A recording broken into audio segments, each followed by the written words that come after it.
السلام علیکم ورحمۃ اللہ وبرکاتہ۔ ربیع اول کا چونکہ مہینہ ہے تو آپ کی خدمت میں ربیع اول کے حوالے سے ایک خاص وظیفہ پیش کروں گا۔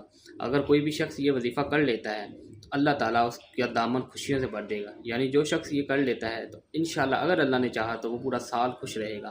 وظیفہ یہ ہے کہ اللہ کا ذاتی اور صفاتی ناموں میں سے آپ نے کچھ نام 7 دفعہ پڑھنے ہیں۔ وہ کیا ہیں؟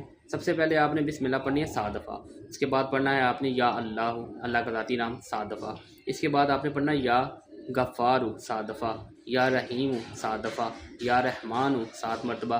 اس کے بعد آپ نے پڑھنا ہے یا حنان 7 دفعہ، یا منان 7 دفعہ، یا دیان 7 دفعہ، یا سبحان 7 دفعہ۔ اللہ تعالیٰ کے یہ ذاتی اور صفاتی نام آپ نے 7 دفعہ پڑھ لینے ہیں۔ شروع میں بسم اللہ پڑھ لیں اور اول آخر 7 دفعہ درود پاک پڑھ لیں تو اس کی اور زیادہ فضیلت بڑھ جاتی ہے۔ اگر کوئی شخص 12 ربیع الاول والے دن یہ خاص وظیفہ جو ہے آپ کو بتایا ہے وہ پڑھ لیتا ہے تو اللہ تعالیٰ اس کا دامن خوشیوں سے بھر دے گا، وہ پورا سال خوش رہے گا۔ اور اس مہینے میں پورا ماہ بھی یہ آپ گزارش پڑھ سکتے ہیں، پورا مہینہ بھی پڑھ سکتے ہیں۔ 12 ربیع الاول والے دن بھی پڑھ سکتے ہیں، اس سے پہلے بھی پڑھ سکتے ہیں۔ 12 ربیع الاول کے اگلے دنوں میں ربیع الاول کا جو مہینہ ہے پورا مہینہ آپ اس کو پڑھیں گے تو انشاءاللہ اللہ تعالیٰ آپ کے گھر میں آپ کے دامن کو، آپ کے ارد گرد خوشیاں ہی خوشیاں عطا فرما دے گا۔ جزاک اللہ خیر۔